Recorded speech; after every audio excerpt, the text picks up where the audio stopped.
Good evening. Peel police are asking for your help finding a driver who struck and killed a pedestrian. A driver, they say, stopped their vehicle not to help the victim, but to remove their license plate. CTV's Janice Golding has been following this investigation. She joins us live tonight with the latest. Janice. Hi, Michelle. Yes, family tells us that the victim lived just a block away from the scene of the crime and was on his way home from work when the accident happened. An accident they would not find out about until 4 a.m., nearly 7 hours after he'd been killed. Amidst a scattering of handwritten notes and flowers, 4 words stand out. "We love you, Dad." A heartbreaking message to a Mississauga man killed in a hit and run Friday night. I saw he was right by that pole over there, all the way down there. Witnesses say the 56-year-old victim was dragged a block before he was left for dead. The driver of the vehicle that struck him taking off without checking on him. My sister was feeling really bad about it and saying if we had went outside maybe earlier, then we could have done something about it. The accident happened just after 9 p.m. Friday. Police say a man was walking in the intersection when he was struck by the driver of a Mini Cooper S who failed to remain. No way. Oh my God, no. Because he's a dad, he's a father, he's a husband.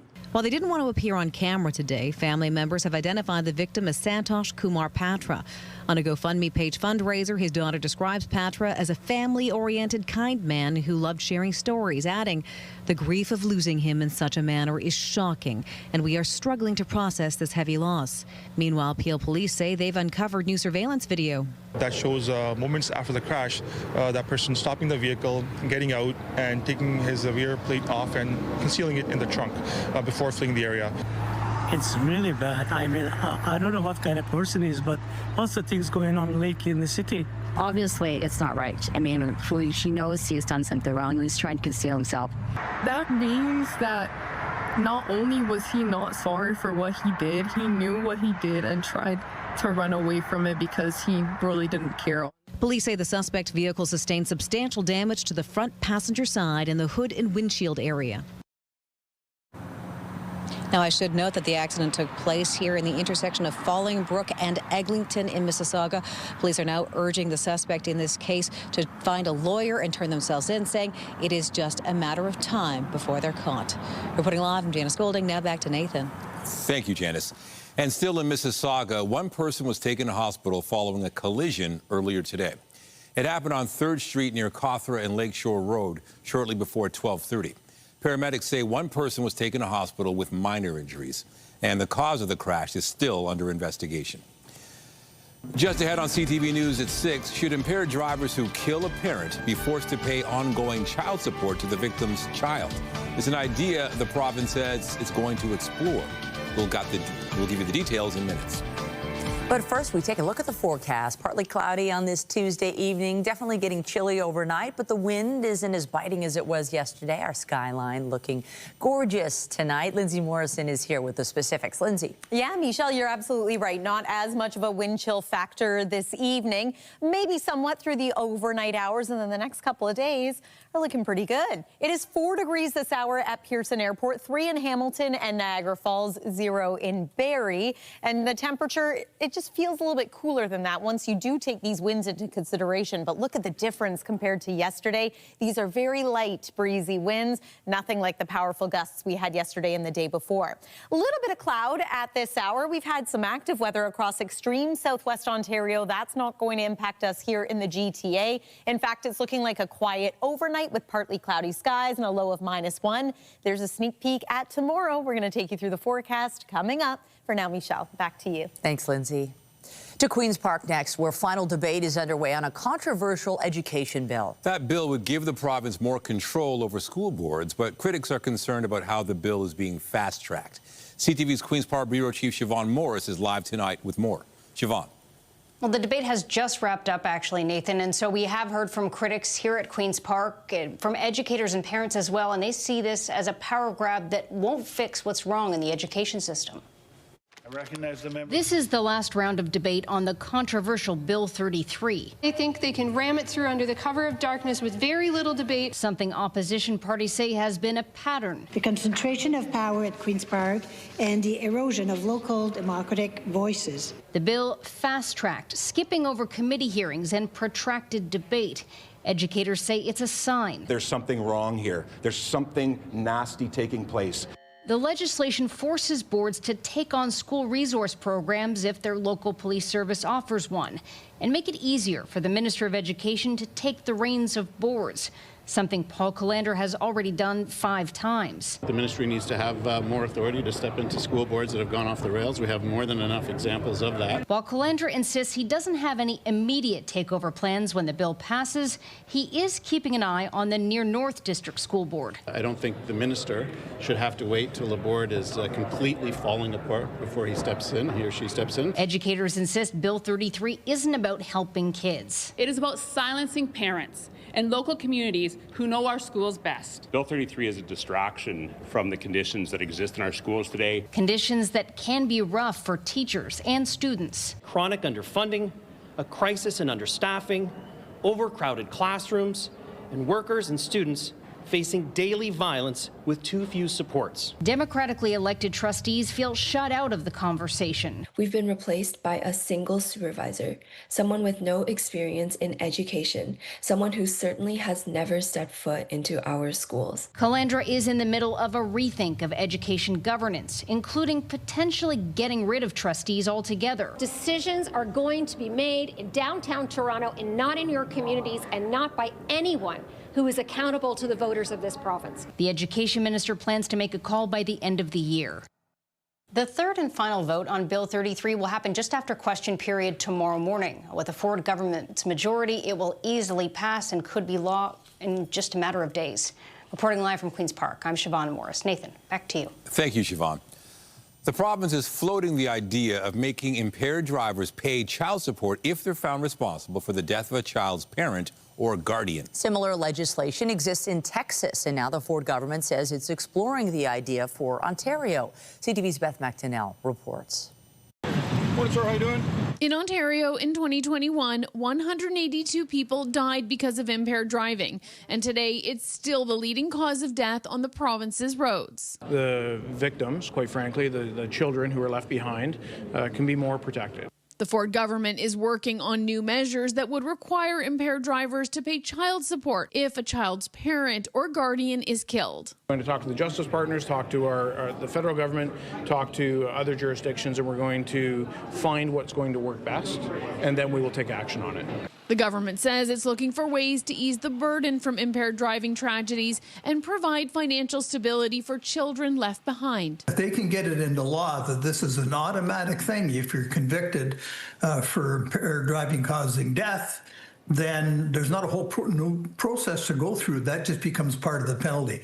So I don't see any negatives to it. In 2023, the government says Texas introduced a requirement when impaired drivers kill a parent or guardian and are convicted of intoxication manslaughter, they must pay child support until the minor turns 18 or graduates high school. The leader of the opposition says the province needs to look at every tool available and will look at the proposal. But honestly, this government's been in power for 8 years now, and they don't seem to have made much effort in that direction, unfortunately.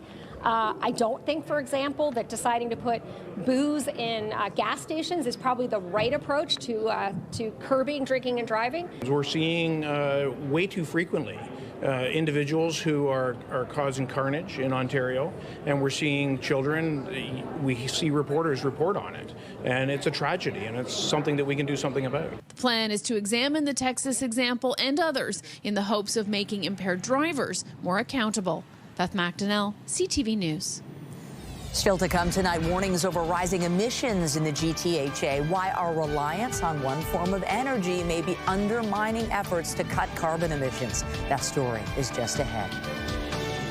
Police have released an image of a man charged in an indecent act investigation and are concerned there may be more victims. 20-year-old Tyson McFarland is accused of committing several indecent acts between May and November in Cabbagetown, impacting at least 4 people. One victim was a child under 13, while 2 others were under the age of 18, with the 4th being an adult. Police say McFarland approached at least 1 victim on a scooter. Investigators are asking anyone with information to contact them. Meanwhile, York Regional Police have charged a 63-year-old math tutor in connection with the sexual assault of a minor. Kevin Ng of Richmond Hill has been charged with sexual assault and sexual interference. Police say earlier this month, a victim under the age of 16 reported that their tutor had sexually assaulted them on multiple occasions during math lessons dating back to 2022. Investigators are also concerned there could be more victims. A Toronto police officer and a person rescued from Lake Ontario have both been treated for hypothermia. Police were called to the waterfront near Bathurst Street around 8:15 last night for reports a man had fallen into the lake. Officers from 14 Division and the Marine Unit responded, and one officer went into the water. Paramedics took both the officer and the man to hospital with suspected hypothermia. Police are urging people to be cautious around docks, piers, and seawalls, particularly in the colder weather. The TTC is beginning the process of renaming Dundas Station. The station will soon be officially known as TMU Station. The TTC says over the next few weeks, riders will see signs changing from Dundas to TMU. The TTC board approved the renaming in the spring and stated the university would pay for it. Now, it comes after the renaming of Young Dundas Square to Sankofa Square. The changes came after academic research found Henry Dundas, the namesake for both locations, was involved in delaying the abolition of the transatlantic slave trade. And the TTC is renaming Eglinton West Station to Cedarvale to align with the Eglinton Crosstown LRT station. The transit agency says riders will begin to see updated signage over the next few weeks. In addition, entrances built for the Crosstown station are now open, providing customers with underground access to Line 1 subway service and buses. A new report finds emissions are up in the GTHA as Ontario relies more on natural gas. CTV's Rahim Ladani has more on the data and what it means for the province's emissions targets. From buildings using natural gas to generate heat to more vehicles on the road, a local climate agency says the Greater Toronto and Hamilton area are too dependent on natural gas, undermining efforts to cut carbon emissions. Emissions are going up. They have been going up for the past few years. According to the Atmospheric Fund, carbon emissions were up by 1% in 2024. That's slower growth than previous years, but well off the 11% annual cut needed to hit the region's 2030 climate target. We need the underlying policies to head us in the right direction. And right now we have an unfortunate situation where, some of the policies are being clawed back. The findings echo last month's scathing Auditor General report, warning Ontario will fall well short of its emissions reduction goal. And earlier this month, the Ford government formulated a plan to scrap requirements to set an emissions target and update its climate plan. Ontario launched a long-term integrated energy plan. We're going to get from one of the cleanest to the cleanest, 99% non-emitting electricity. But what we're not going to do is increase your taxes or dramatically increase your bills. Gas plants alone are going to increase climate pollution by 400% in the next 2 decades. And they're doing it with electricity that's 3 times as expensive as low-cost, clean renewables. Bad for the economy, bad for air quality, bad for your electricity prices. The report also found some local climate efforts are working. Despite the GTHA adding hundreds of thousands of residents, per capita emissions have dropped by 3%. The fund is now urging governments to speed up EV adoption, strengthen green building standards, and boost support for retrofits, including solar energy. When we do it, it works, but we're just not doing it at the pace and scale needed to bend that curve down. A reminder that the tools exist, but need to be deployed much faster. Rahim Ladani, CTV News. One day after the federal budget was passed by a narrow margin, avoiding a Christmas election, the opposition are making something clear. Don't expect smooth sailing ahead. CTV senior political correspondent Mike LeCouture takes a look at what happened in the House of Commons today. I declare the motion carried on division. Another day, another confidence vote that the Liberals survive. No, there's going to be one a day for a long time. Behind the sarcasm is some truth about votes to come. Yesterday's budget vote only passed because a number of opposition MPs abstained. We hope that opposition parties will continue to dialogue constructively with us about how we can potentially make those things better, but mostly so that we can make Parliament work. But the Bloc Québécois is promising a rough ride. So they will live the same anxiety that we have seen this morning, because at each step of this long process, including the committee, they will have to start all over again because they were not good partners for anybody. Some opposition MPs said they reluctantly voted to pass the budget instead of plunging the country into a Christmas election. Maybe 6 of one, half dozen the other, but the country's got to change direction. There will be other confidence votes as the budget works its way through the implementation process. And one NDP MP who abstained yesterday says his support isn't guaranteed. Absolutely confident that I'll be holding this government to account, and we'll be fighting hard for everyday people. And the Prime Minister says his budget is for those same people who need social programs like childcare, dental care, and pharmacare. I salute the 170 members of the House who supported it. I'm glad it came through, and we're going to continue to work on implementing it. The Prime Minister now heads to the UAE and the G20. And because of how close last night's vote was, it's unlikely the Liberals will test the confidence of the House until Mark Carney returns next week. Mike Lecouteur, CTV News, Ottawa. It appears Canada's job prospects aren't just frustrating young Canadians, but highly skilled and educated immigrants. Some are leaving this country within 5 years of landing, and the fear is the loss of this talent will hurt. CTV's national correspondent Judy Trin reports. I'm a Canadian citizen, so it's just like it doesn't matter sometimes. Ankit Mishra immigrated from India. He has a master's degree in international economics and expertise in AI. He speaks French, yet he keeps getting turned down for jobs in Canada. So he's looking overseas, and he's not alone. Canada's most capable immigrants are, in fact, most likely to leave. A new study by the Institute for Canadian Citizenship analyzes 40 years of immigration data and found that 1 out of 5 permanent residents leave Canada within 25 years. The most capable, those with master's degrees or PhDs, leave at twice the rate of someone with a bachelor's degree. They're more likely to move on faster. The 5-year departure rate for immigrant healthcare workers is 36%. That's the same for scientists. The 5-year departure rate for experienced executives is 193% above average. Human resource professionals say the government is good at recruiting immigrants, but needs to develop a policy to retain them, which includes recognizing their foreign work credentials. The main thing is just really giving people that sense of inclusion, that sense of belonging, that sense that they can contribute their, bring all the whole assets, knowledge, skills, and experience they have. The Institute projects that within 5 years, more than 20,000 immigrants will leave. Mishra will be among them. In Canada, I'll probably never achieve my potential. But in a place like America, I always have a chance. As Canada tries to diversify its economy in the middle of a trade war, immigration experts say the federal government's decision to cap immigration levels will further reduce the talent pool necessary to grow the economy. Judy Trin, CTV News, Ottawa. The King and Queen of Sweden are attending a state dinner in Ottawa this evening, capping off day one of a 3-day visit to Canada. The royals were officially welcomed at Rideau Hall this morning. The King and Queen will be visiting Ottawa and Montreal. A Canadian delegation that included Chief Justice Richard Wagner and Foreign Affairs Minister Anita Anand were among those at the ceremony. Wagner is standing in for Governor General Mary Simon, who's recovering from illness. Sweden's longest reigning monarch and the Queen are making their first trip to Canada since 2006 and spoke today about the country's close relations.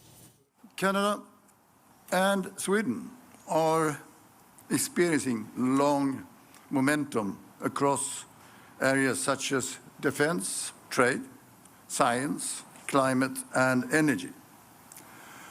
The people-to-people connections are strong.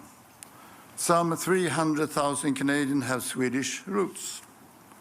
And last year, many Swedish students went to Canada, and numerous of Canadian students participated in exchange program in Sweden. The King paid his respects at the Tomb of the Unknown Soldier. Later, Canada and Sweden reaffirmed their support for Ukraine during an event this afternoon. The two countries are also set to launch a strategic partnership this week. The monarch also met with Mark Carney after the Prime Minister welcomed him to Parliament Hill today. The motto, if I may, Your Majesty, the motto of the King is for Sweden with the times. And we're meeting at exceptional times when friendships such as ours, similar values such as ours between Sweden and Canada could not be more important. Top government ministers from the Nordic country and representatives from dozens of Swedish companies are also here to focus on establishing closer ties with Canada on trade and defense. And as Swedish royalty landed in Canada, the dogfight over which fighter jets to add to this country's military fleet kicked into high gear. CTV's Gingerbread has the story. This one, it's a Gripen E. On a tarmac in Sweden, Saab showed off the fighter jet it hopes Canada will buy. So it's really state-of-the-art systems packed in here.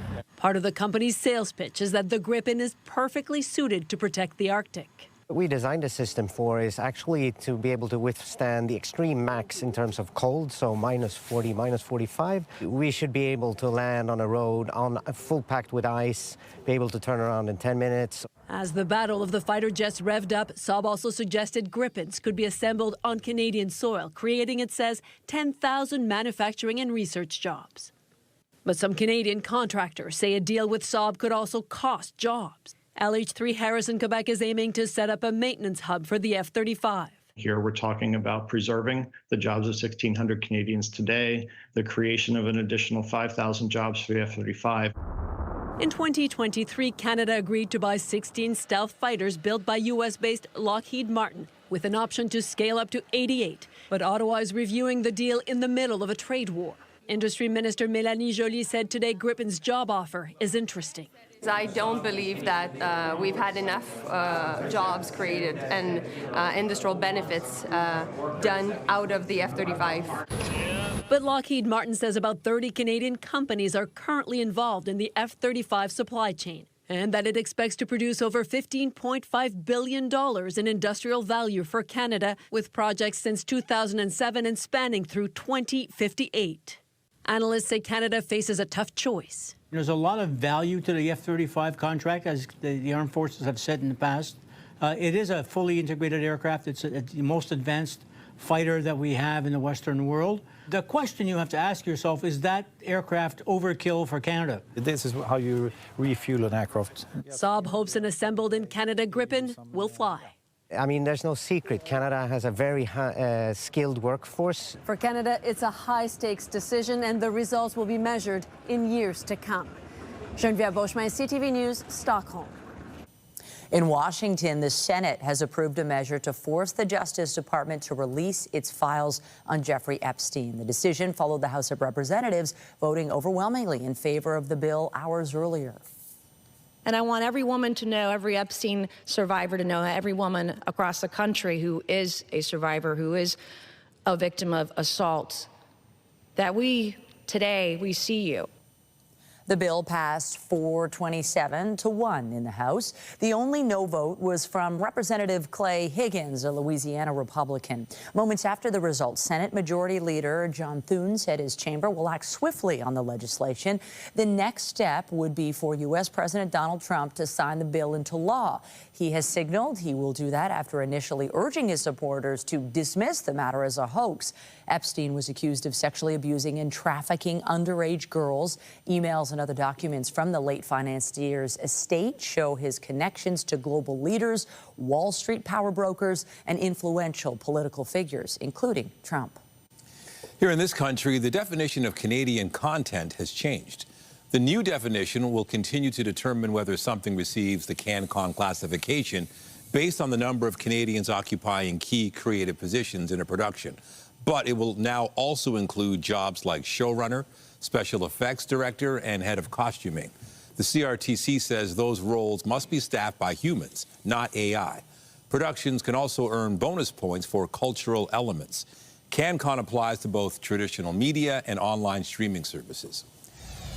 Coming up, is Canada ready for the new era in treating Alzheimer's? As new drugs get approved and easier diagnostic methods come down the pipeline, health experts warn our system is falling short. And I'm Pat Foran. Coming up on Consumer Alert, the list of the most stolen vehicles is out today, and despite thefts continuing, there is some good news. There's been a decrease in the number of thefts across the country by almost 20%. I'll have my reports. That's just ahead. Well, it could be a little chilly for students stepping onto the school bus tomorrow morning, but by mid-morning, the temperature should be slightly above freezing. And overall, we are looking at a pretty quiet weather pattern. Chance of some wet weather heading into the weekend. We'll talk about that coming up. And stay with us. We've got another full night of great shows for you right here on CTV.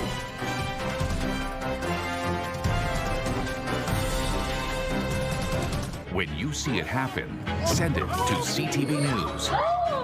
Text 10400 from your screen to ours. Text 10400.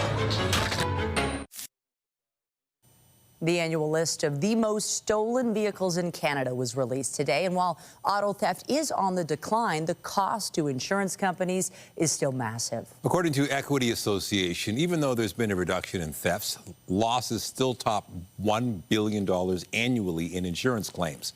Here's Pat Foran and Consumer Alert. Pat. Thanks, Nathan and Michelle. Progress is being made, but auto theft remains a huge problem in Ontario and Quebec. However, stealing cars is down almost 26% in Ontario this year, meaning there's hope this issue is being dealt with.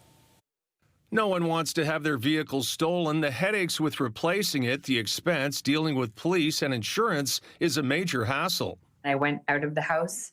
And the car that is normally there was gone.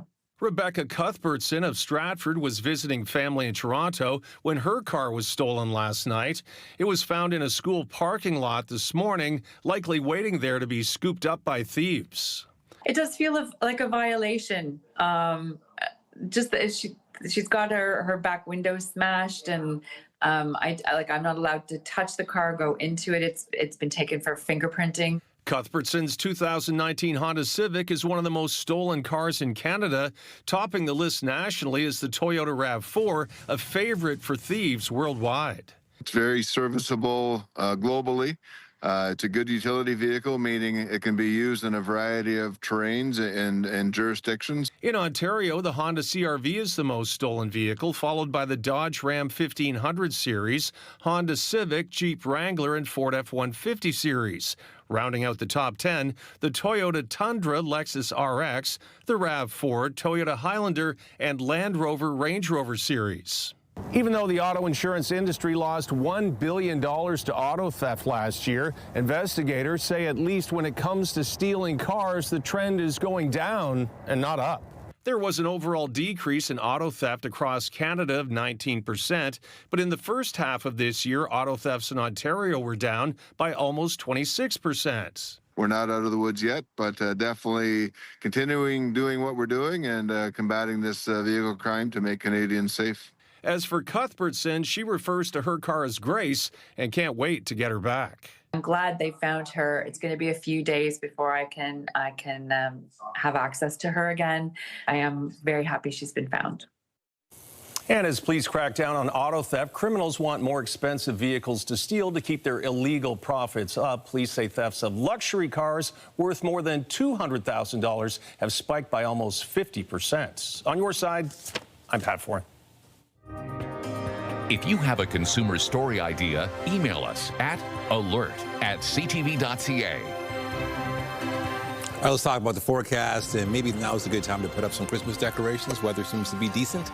You don't have the rain, you don't have snow, and yeah, it's not that cold, and there isn't that wind we had. The wind, I mean, you don't have to secure the decorations in the way you maybe had to a couple of days ago, so nice change. Weather is looking a little quiet the next couple of days. Don't think anybody's complaining about that. And by the time we reach the weekend, it's actually going to be kind of mild around here. Let me show you what it looked like this morning as the sun was rising over the city of Toronto. Sunrise time right now is about 7:15. And of course, the days continue to get shorter right now, but this was pretty beautiful. Nice start to the day for people out for a walk by the water. You know what? Our camera actually captured a few people taking a swim early this morning, too. Lake Ontario is a little cold, but if this is your jam, good for you. Let's take a look at what's expected over the next little bit here. Temperature-wise, we're pretty moderate. We're not looking at any major dips or spikes, although Friday, the temperature could be in the double digits. So we'll talk about that in a moment. It's 3 degrees right now at Pearson, 4 in the Windsor area. You don't have to travel too far north to find a current temperature of -6 degrees. That's in Sudbury at this hour. Tonight's low, -1 through the overnight hours. It's likely to feel more like -5 at the coolest point of the night. Again, we don't have those very gusty winds that we had the last couple of days, but the direction of the breeze that we have out of the west and northwest will keep it feeling a little cool overnight tonight. But tomorrow, this is a good looking day. Mix of sun and cloud, a high near 5 degrees. Seasonal average is 6, so we're not too far off the normal mark. 5 degrees tomorrow in St. Thomas, 4 in the Guelph area, 5 in Burlington, 3 in Collingwood, 5 in Aurora. A little cooler than normal for this time of year still in Huntsville with a high near 0. Your norm is about 3 degrees this time of year, but perhaps you notice those icons. Bit of sunshine expected through tomorrow, especially in the afternoon.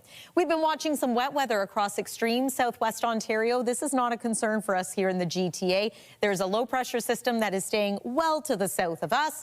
And for the most part, our weather is going to be influenced by high pressure the next couple of days. And generally speaking, that means an absence of active weather. We don't totally have an absence of cloud cover. There's tomorrow midday. Looks pretty sunny. The cloud does increase as we make our way into the night. It clears again for Thursday daytime, which is great. Heading into Friday, chance of a few showers. It's not looking like a washout of a day by any means, but we have added it to our icon for the 7-day forecast. So just be mindful of the possibility of a shower, maybe a little bit of light mixing heading into the day on Saturday. Balmy on Friday at 10 degrees, but below freezing at night. So there comes the risk of some mixing. Sunday, original Santa Claus parade happening in the city of Toronto, and it looks mild for Santa's arrival, 9 degrees, and still up around 10 degrees by next Monday. That's your look at the forecast for now. Nathan, I'll send it over to you. Thank you, Lindsay. Also tonight, fresh perspective. A new study suggests most Canadians are throwing away edible food because of the confusion around best before dates. We explain.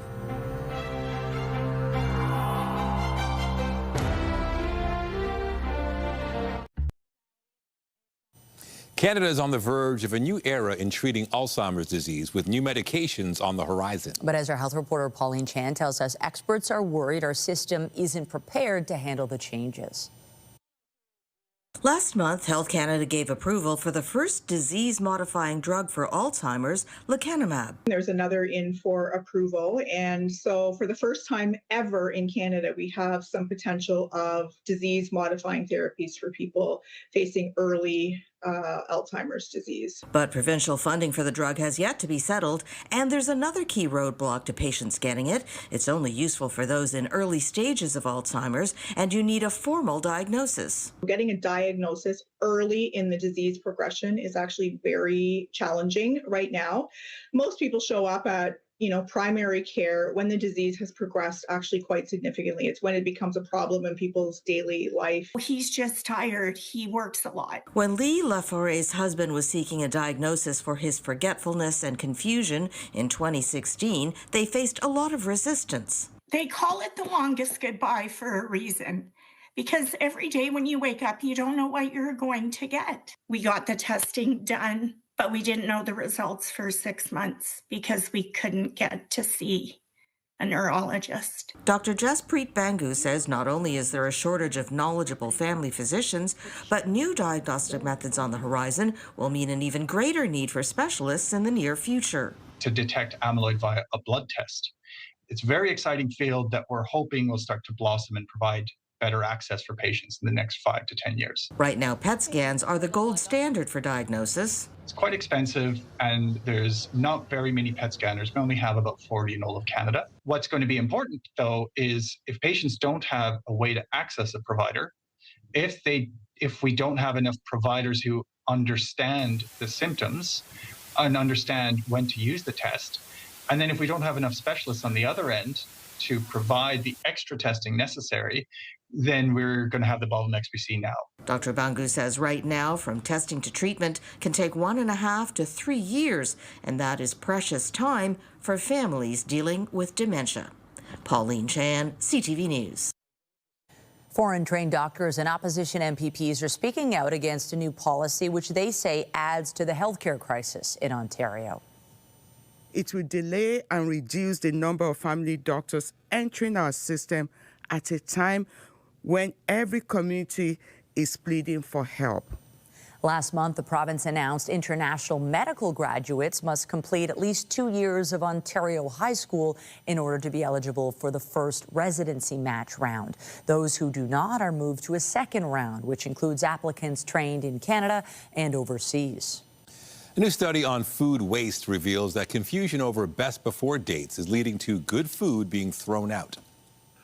I think a lot of people think that there's a lot of science behind these dates, and there's none. Really, there's none. Effectively, what manufacturers do is they apply a date based on a lot number, based on when it was manufactured. But if you see a best before date, it doesn't mean bad after.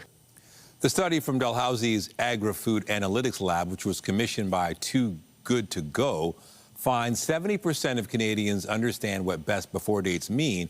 However, 4 in 10 say they throw food away past that date despite it being good to eat. The Canadian Food Inspection Agency says best before dates are not the same as expiration dates. After the break, early season struggles. The Leafs find themselves tied for last place in the Eastern Conference and riding a 5-game losing streak. The plan to get back on track coming up.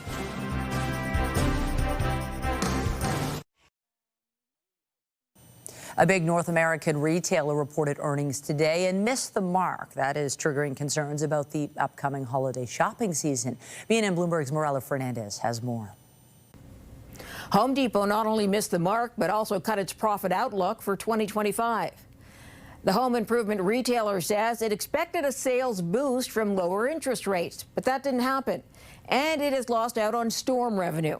There have been fewer big weather events that typically push up demand for roofing materials, generators, and other supplies. If you had a problem trying to use ChatGPT or X this morning, you're not alone. Cloudflare had a bug.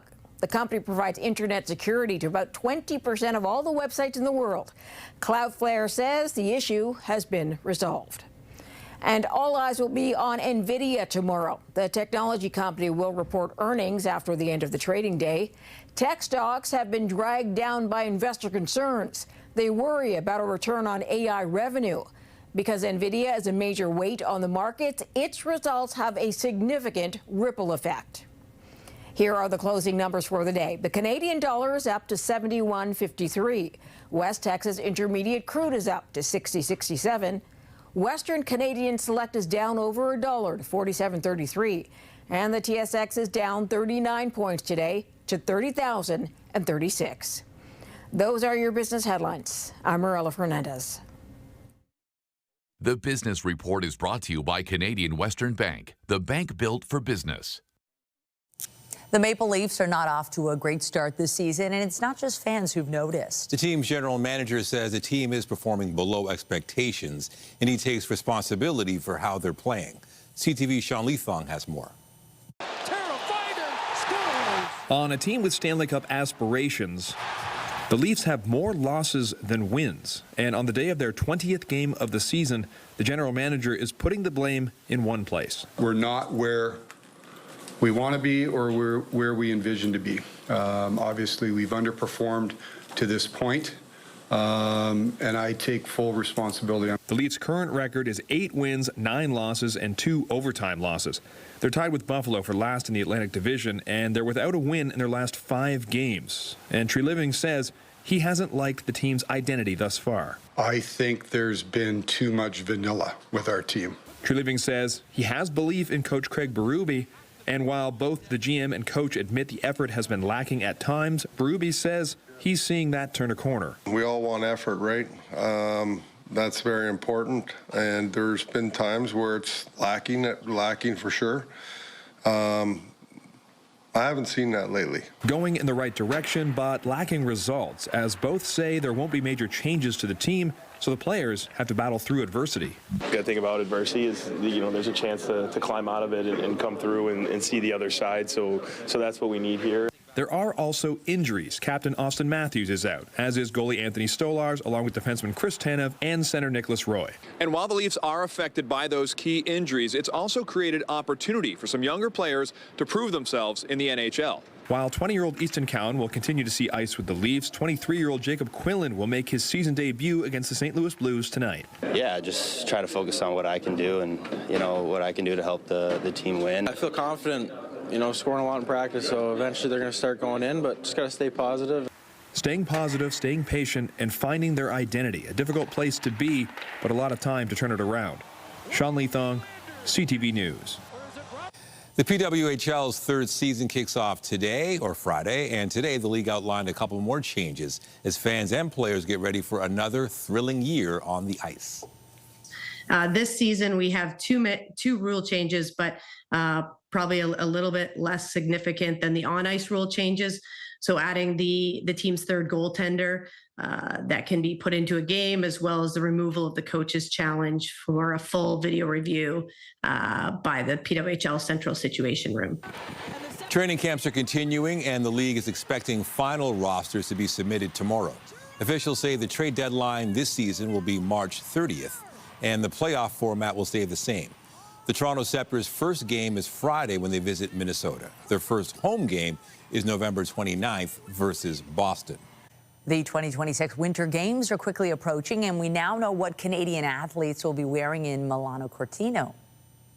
We are committed to ensuring that every athlete has an equitable experience. For Paris, we introduced a series of innovations and designs to improve the Paralympic athlete experience.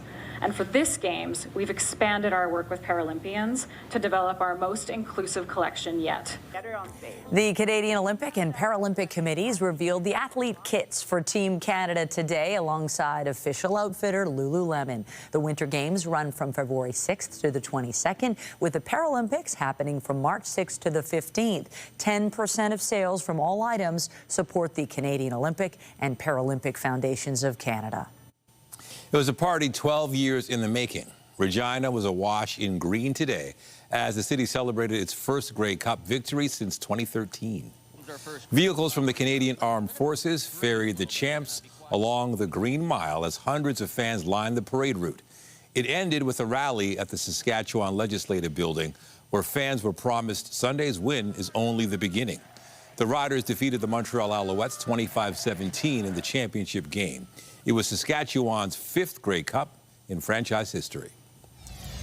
Just ahead, competing for gingerbread glory and cash. Students put their chef skills to the test in a sweet local tradition. Who will frost their way to first place and who will crumble?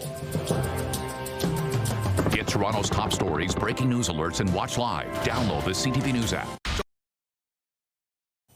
Students at George Brown Polytechnic showed off their baking skills today as part of an annual holiday competition. Gingerbread is the name of the game, and CTV's Allison Hurst got a first-hand look at their tasty and impressive creations.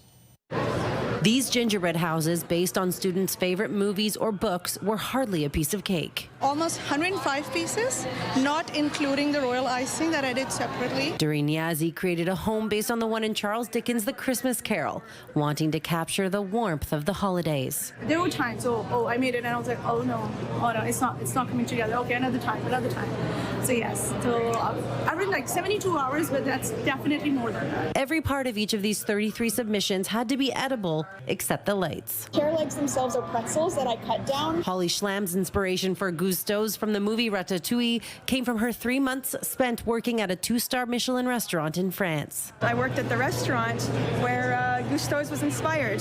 I worked at Chef Paul Bocuse's restaurant in Lyon, and Gusteau's directly inspired by Chef Paul Bocuse himself. It includes a peek inside to see the rats hard at work and the seating for the restaurant. Well done to our 33 students who have carefully got their houses to these tables today. This competition at George Brown Polytechnic's Chef School has been going on since 2008. It's as unique as each student, and the level of creativity is phenomenal. Instructor Sue Fleming says students create them in their spare time at home, and they're not for marks. They're judged on things like cleanliness, complexity, and variety of skill.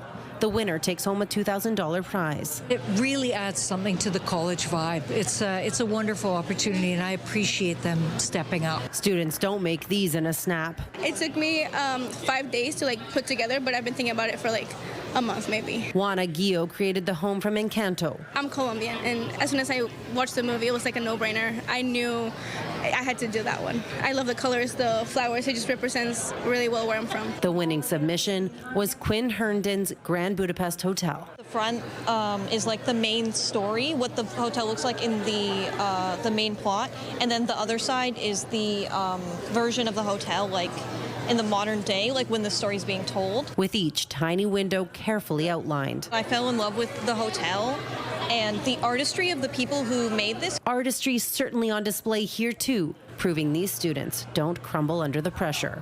Allison Hurst, CTV News. Those are impressive. And it's making us all want to make some gingerbread right now. Oh, yeah. It sounds like dessert time right about now. Nice evening to maybe go out for a walk or stay indoors. Either would work for tonight. One more look at the satellite and radar. A little bit of cloud cover here and there here in the GTA, but any active weather is likely to remain southwest of here. School day forecast for tomorrow. We can leave the rubber boots at home. Maybe still bring the warm jacket for the morning hours, but the afternoon should be nice and comfortable. Mix of sun and cloud expected and a high near 5. How about 7 degrees on Thursday, 10 for Friday, and we remain decently mild through the weekend. 10 degrees again on Monday, but also the possibility of some wet weather. Michelle and Nathan. Thanks, Lindsay. That's it for us, but be sure to join Omar Sachedina tonight at 11 for CTV National News, followed by Zoraida Allman with your next local newscast at 11:30. Meantime, our coverage continues anytime on CP24 and at ctvnewstoronto.ca. For Lindsay Morrison and the whole team here at CTV News, thanks for watching and have a great night.